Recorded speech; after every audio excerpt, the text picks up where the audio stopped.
a popular government. We never get representation out of democracy.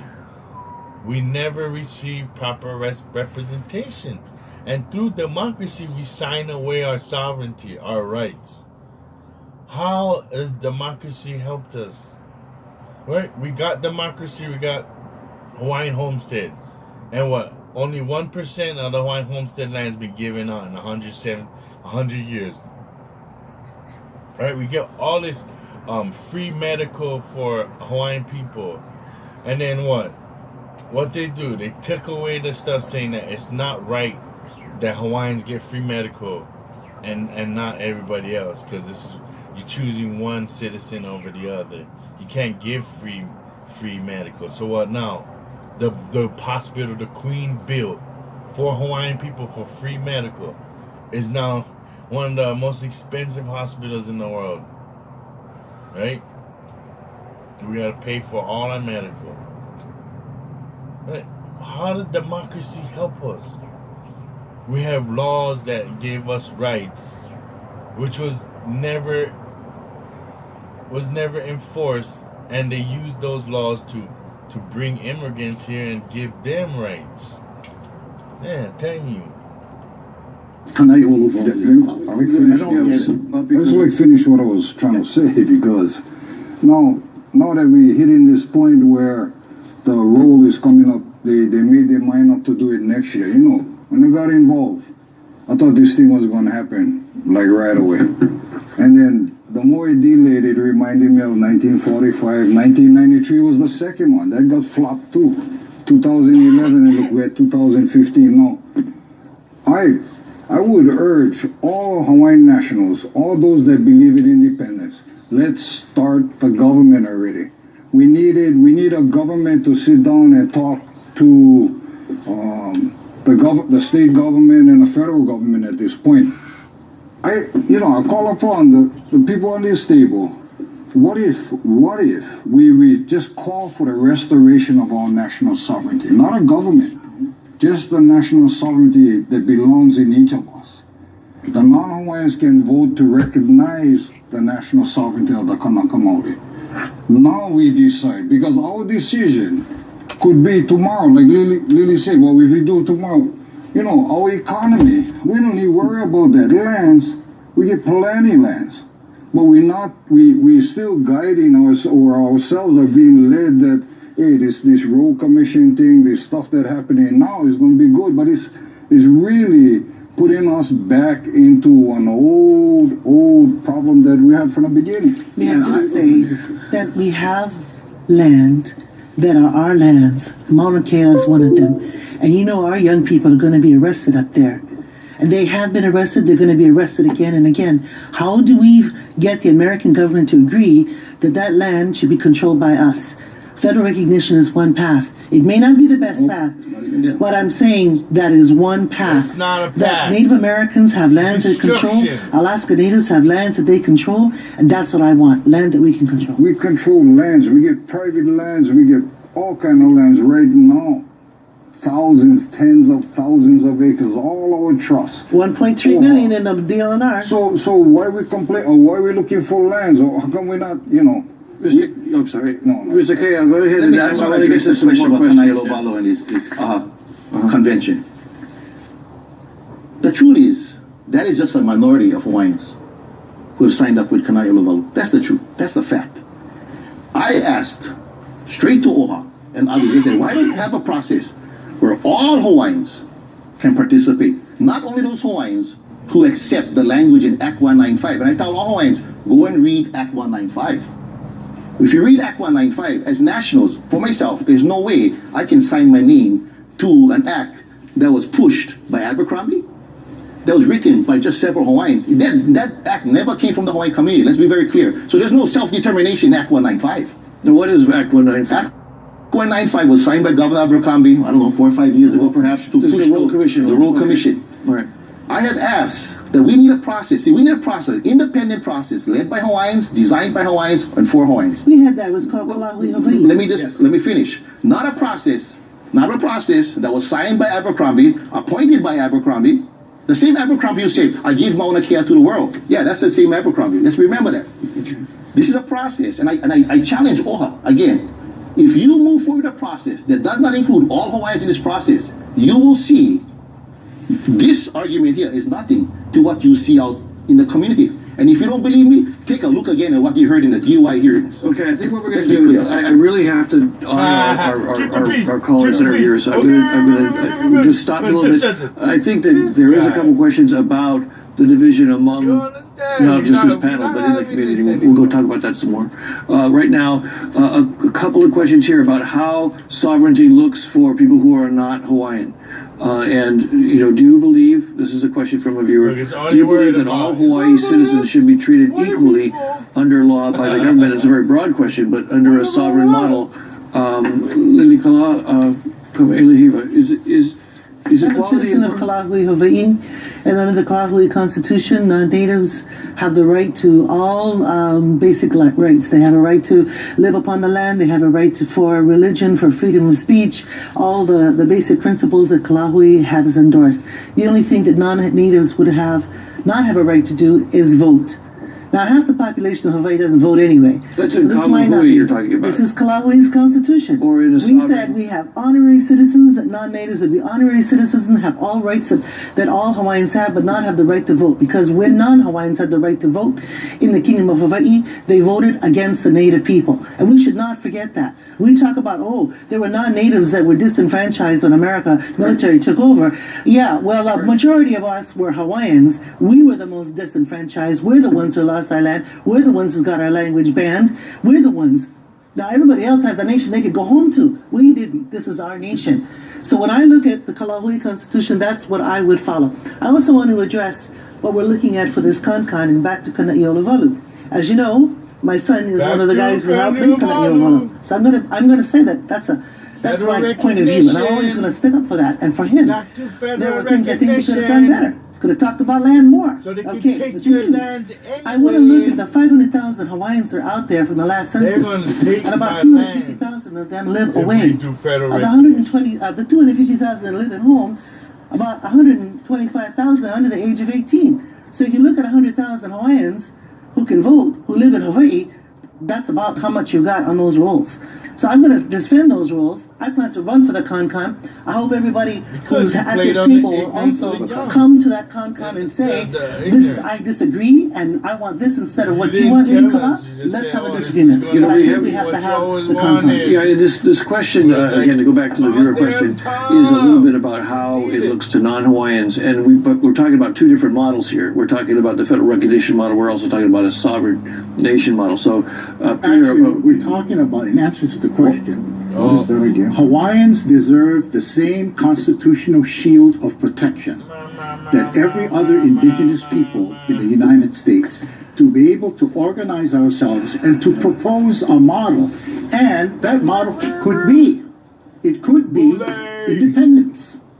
I mean, I guess, yeah, so go ahead. I mean, in terms of, in a sovereign nation, is everyone else? I mean, that is for education. If you actually go and read international law and understand about citizenship and nationality, rights of citizenship are afforded to those who are citizens of a particular nation state. Right. That's documented. Again, your parents were citizens. You're born in the territory. I mean, there's a whole that gets a very complicated question. That's not something you have an opinion at. These are things that are actually written in law. And I think that's part of the conversation we have to be very clear about. There's people that are throwing things that are opinions, and there are things out there that are actually written and coded in law. And I would suggest that everybody out there should go out and read and understand how a nationality, again, not ethnicity.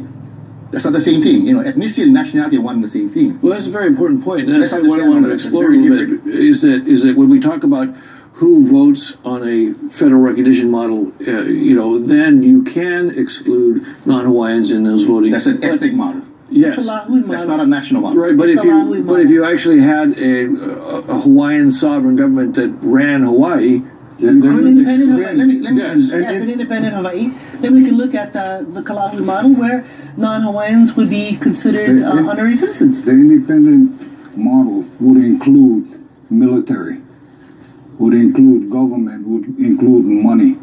That's an independent country. If you cannot defend your country, we cannot defend our 200-mile exclusive economic zone.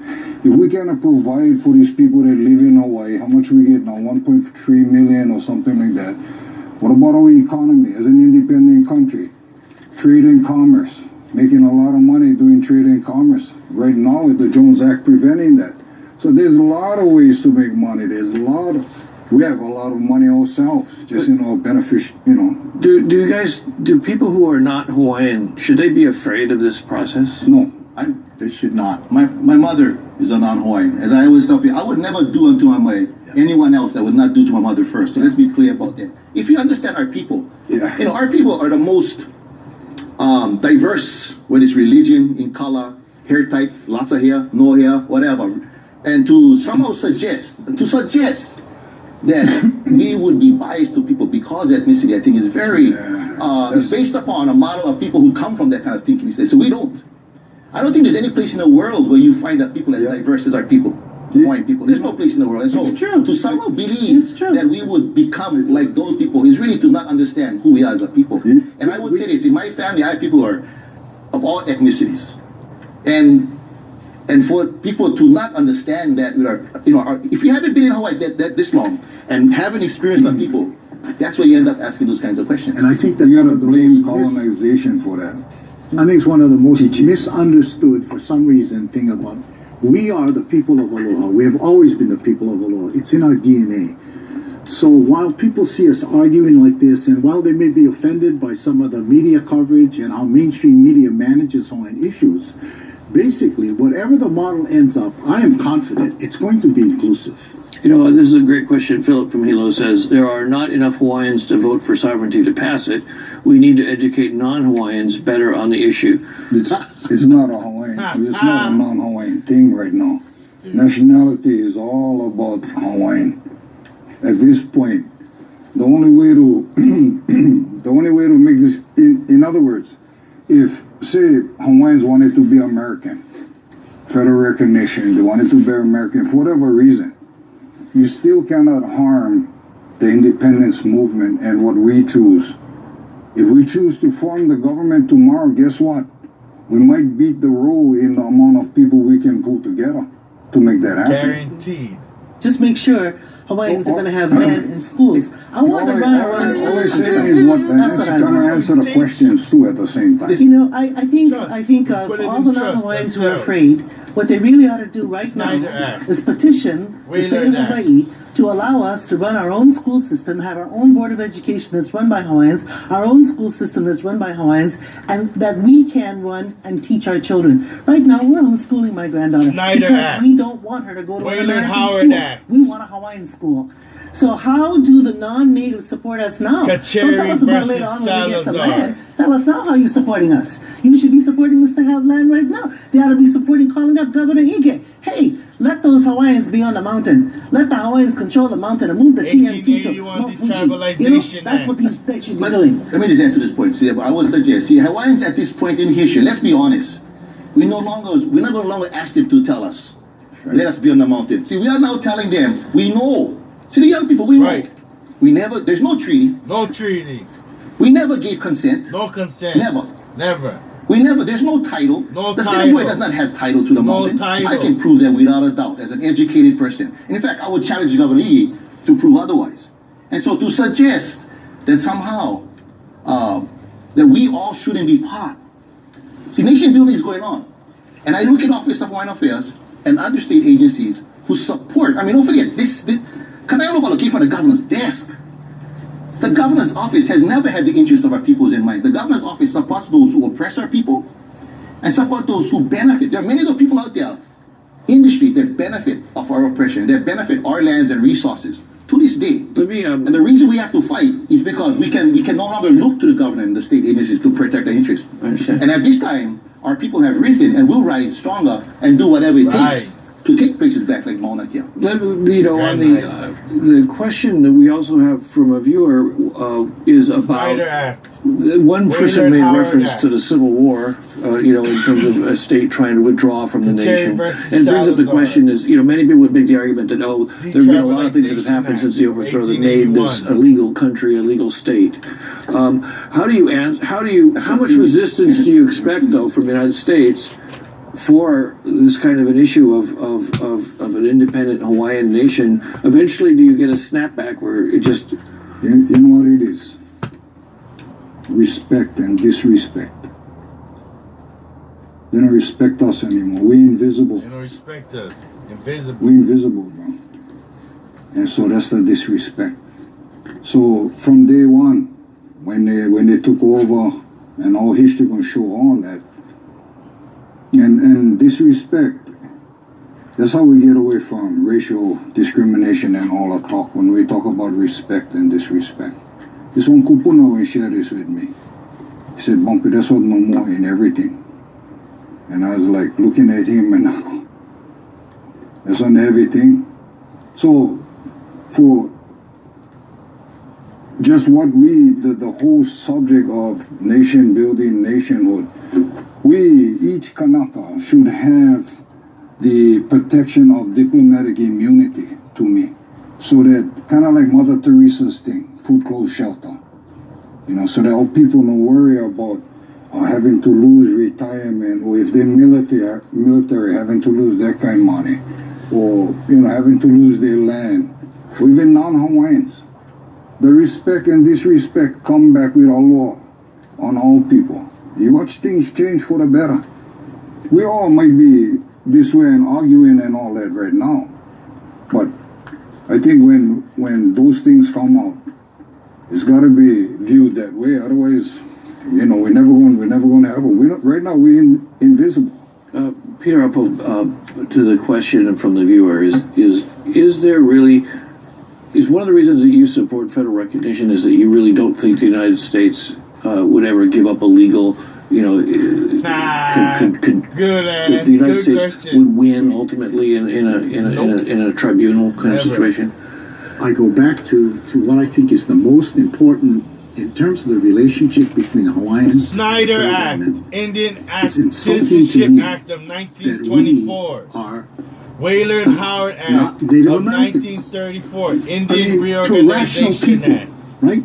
Navajo Pt3 versus Indians, Salazar. Native American Indians, they're Native Americans. Alaskans are 1881 Native Alaskans. They have Detribalization protection. Act. Hawaiians do not. We are naked All standing I in the gotta sun say. having these kind of dialogues because the federal government refuses. The Akaka bill was intended Federal to bring, government does not to put us have even our so we best can begin to interest. have a dialogue that at least carries some weight. Now, people may disagree with if you want to be independent from Hawaii and you want to say that the United States is that we're being illegally occupied, then of course you're not going to support federal recognition. Right? You want to walk off. I actually have another take on that. Yeah. Let me just say, I believe one day we will be independent. And I believe that because I have grandchildren. If we give I federal believe recognition, that I Hawaii will believe be we can independent. get. I just want to get make it sure that back when we later. are independent from America, that we will have rights as Native Hawaiians in that independent nation. So I look at federal recognition, and I'm calling it an Aupuni Malama, as a pathway towards that independence. We think America is so strong, and it is. America also has a streak of justice. Sometimes you have to dig for it, but you can make the argument. Snyder Remember Act. it was said that the Indian Singapore said in the Citizen British Act of Empire, and now it 1924. does. We never thought the Berlin Wall was going to Waylon fall Howard one day. In Act. fact, and it was gone. Indian we never thought the Soviet Reorganization Union was Act going to of break up into small countries, and then it 1934. did. What history teaches us Kacheri if the versus people have a will, Salazar. then the people can make political 1881 changes. Detribalization We need to survive Act. until the next generation so that we can make our Not political will. surviving, we That's give what we federal need as Hawaiians. And we're having a very difficult time surviving without land. We must have land. Let me go again at the Parliament. Worse. See, there's a lot of opinions coming out here. But let's look at facts and historical facts as historians. Let me ask this question. When did Hawaiians become Americans? Number one. I mean, what year and what instrument? Tell me when and what instrument did the title of our national lands be transferred to United States? What year and by what instrument? And when did the Hawaiians, the national Hawaiians, not the ethnic Hawaiians, give up our citizenship and our nationality to these lands? Can you tell me when it occurred and by what instruments? When the American military was landed and took over our country, Okay, we were occupied by Okay, the you're not American asking. You're military. not answering my question. That I is said, exactly what okay, happened. what year? There and is by- no legal. Let me. Okay, there that's is what I'm no getting. legal. Okay, let me get you. Absolutely. What year and by what legal instrument? There is none. There is no legal Why is, instrument. why, is I that, agree. why is that so important? Because that's the core issue. The core issue is that our nationality has never been given up. We as a people never gave consent to our nationality, never gave consent to our national lands, and this is by virtue of the fact the United States to this day cannot show evidence. And they admitted it. They apology law. They admitted Well, it. no, not in apology law. They did. They admitted it. They did the wrong. Again, that's what I'm saying. If there is no evidence, why are we talking about federal recognition if we're not Americans in the first place? Because I think Explain there to is- me, not an opinion, I want the facts. Because I think there's been 117 years, and Hawaiians, like my parents, decided that they were Americans. So what year was that? And so I was Yeah. raised What- as an what- American. what year? And you Yeah. have thousands of people Okay. like that I'm who asking- come from a I'm asking generation you who what are year. proud to be Okay. American. I'm asking you what period. year. So I think that what Boy, we're running yeah, into no, is but- 117 years of mind, Bless you know, mind altering whatever. And you know what I wanted to say actually to what you was talking about, that you know, whoever thought Cuba was going to have normal relations with America again, whoever thought Palestine would be recognized by the Pope.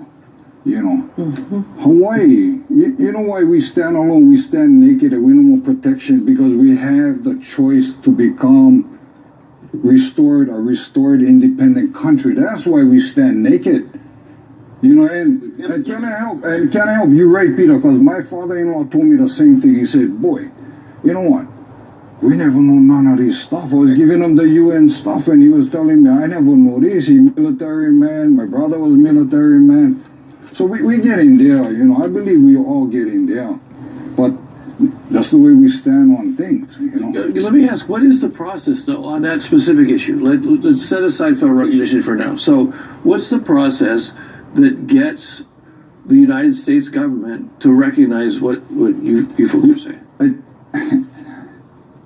We proclaim our restoration of our national sovereignty.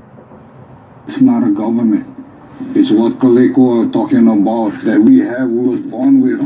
Once that recognized, that's a different ballgame now. Federal recognition, all that kind of stuff, no make difference now if we talk about it.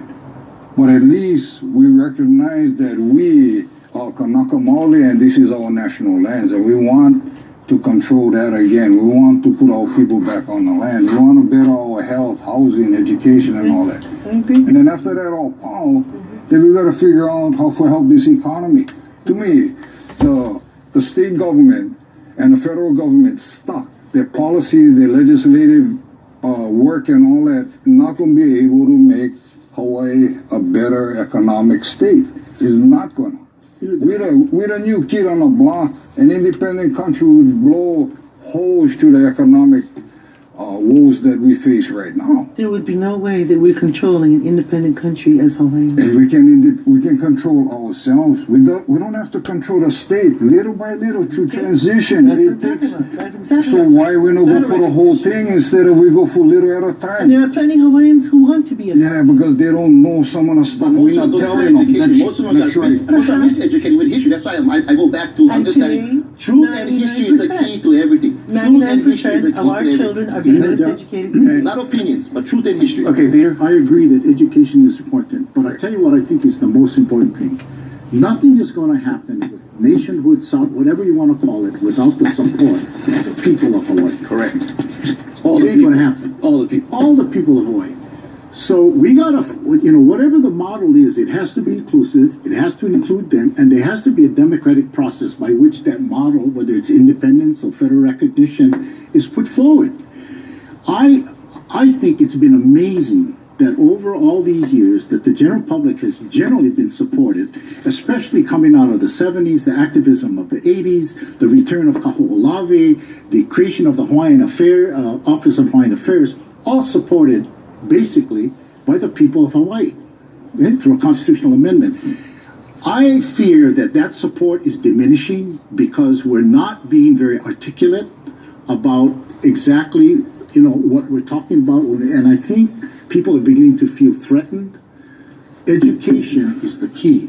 I agree with And being truthful and honest is the key. Not opinion. Yes, that's why I I say let's agree. be honest. Okay, so Let's be truthful and honest. And as historians and educators, Totally that's agree. our responsibility to educate the masses. I think that everyone agrees about that right now. And here's an interesting question about this sense of threat that you mentioned, and I think it comes from a misconception, particularly what Bikanali just described.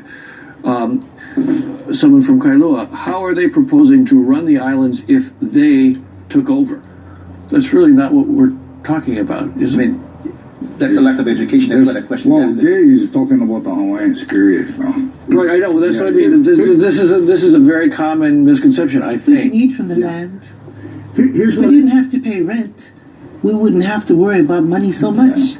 That's the main thing. That is the thing that's oppressing not only Hawaiians, everybody here. Yeah. We must have rent control, and we need to have more tax on speculation. What's great about an independent nation is you can say no more foreigners buying our land. You can say that. Tonga says that. Yeah, no. Tonga won't even let pregnant women who are not Tongan give birth in their country. They still got communal. They still got. in the end, I think we all, Lee Kalat talks about it in the most, but even through the honesty and truth, we want the same thing. We're not different than other people. We want education for our children. We want home ownership. We want quality of life. So, in answer to the question, that's what's going to happen. That's how we would rule. Quality of life for everybody. I think to this caller, the guy that, how they gonna run the government. Yeah. I think, brother, you selling a shot on our knowledge and our experience over 117 years of education from America. We came pretty brilliant, and we're starting to eat ourselves apart. And that's because of the way the colonization came on us. I can promise this. We've been subjected to the crime of genocide. Yep. So take that to the It's bank also genocide. and figure it out, because that is like totally would put any other generation or any other peoples on this earth, would totally put them into a state of war, state of fighting, state of killing people and all that. We endured stuff that, And we have kapu aloha. And we have the kapu aloha. That's the thing. I want to say to that caller, let us take control of the ceded lands, the state lands, and we'll plant food and feed everybody. Yeah, everybody. Hawaiians, not Hawaiians, we feed everybody because that's what we do. That is our culture. We feed everybody. Let's be clear about even usage of the words like sea lands. You see, that's why for me as an educator, let's be clear. Let's be honest. Those lands are never ceded by our people. That's by the fake. No, let's be clear. That's by the fakery and the fraud. We never ceded these lands. Stolen Those lands, and again, I also stolen, but the lands are still there. You see, Yeah, well, the land never disappeared. It's just why did Uncle Bumpy get his land back again? But they're on the land. What's going on in Mauna Kea? We get it back. See, I think that we don't shove in Mauna Kea with the hope that the state says, "Oh, Hawaiians, we recognize your human rights and you're a bunch of humans, and yes, we're going to treat you fairly." We Hawaiians at this time are saying, "No, we're going to stand up. We're going to do whatever's necessary. We're going to do whatever it takes." Because you understand, as We're human the beings, Kapua. nobody can make us human beings. Let me ask you- Only us can stand up for ourselves as human beings. Quick question. We've got about 2 minutes to go. We can continue this conversation online afterwards, but really quickly, the disputes over the telescopes, Mauna Kea and Haleakala. Just Right. very briefly, each of you, and I'll start with Lilikala. What does this protest mean about? What does it say about sovereignty and the growth of the Hawaiian movement? our young people are standing up for our sacred lands and our sacred mountains. And I think it's so beautiful that they're doing so with the kapu aloha. This is what it means. I agree with Kaleko when he says you have to stand up. We're all organizing to how to protect Mauna Kea. The TMT is a horrible, horrible thing to put on the mountain. And it will dig up 9 acres of the top of the mountain. It's horrible. So we have young people now saying, no, they do know their rights. In fact, a lot of them are our students up there on that mountain. So education right there. And they know that this is wrong, so they're going to stand up for it. They're going to be arrested for it. They're going to be put in jail for it. Their families are going to suffer for it. All those people who are non-Hawaiian ought to be calling up Ige right now and saying, stop the TMT, stop that contract, put it anywhere else, Save that mountain. The strongest. I have to wrap the show up, and we'll continue online right after this.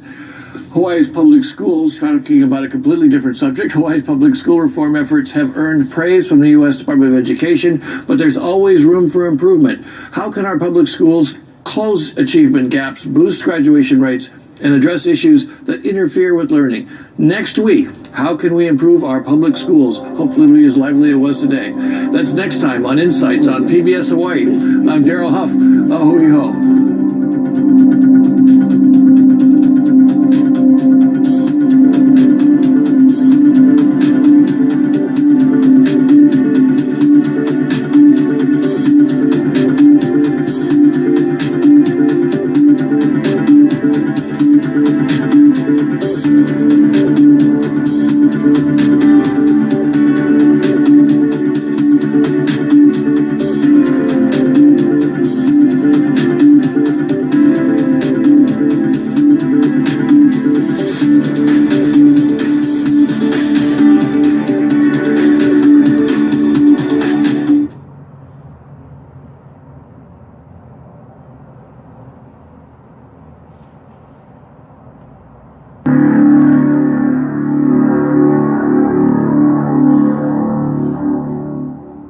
Aloha Aina.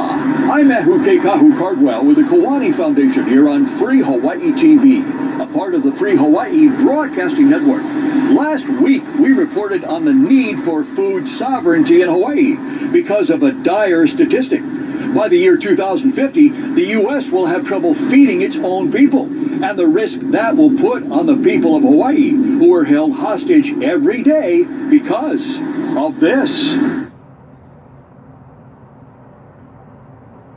Remember that in pre-contact Hawaii, as many people lived here as there are today, yet no food was imported. Today, in order to recover land in Hawaii to once again grow enough food to feed everyone, 3 important things need to happen. Aina, land is used today in Hawaii for building more housing. Why? Because this makes foreigners wealthy. Think about this. There are over 12,000 vacation rentals throughout Hawaii, most of which are owned by non-Hawaii residents. If you look at other island nations throughout Oceania, this kind of land speculation does not exist because non-resident ownership of land is prohibited. As long as more and more people move to Hawaii, the demand for housing will keep growing, which leads us to our second recommendation. Because the Aina is limited, it's insane to keep allowing more and more people to move here. We need to recover the Aina for growing food, not for building more homes, which brings us to our third and final recommendation. It's crazy to keep increasing the number of cars, which need more roads and freeways built on land that should be used to grow food. Let's begin to reprioritize so Hawaii can once again be food sovereign. Now, if you think this information is important, And he stood up.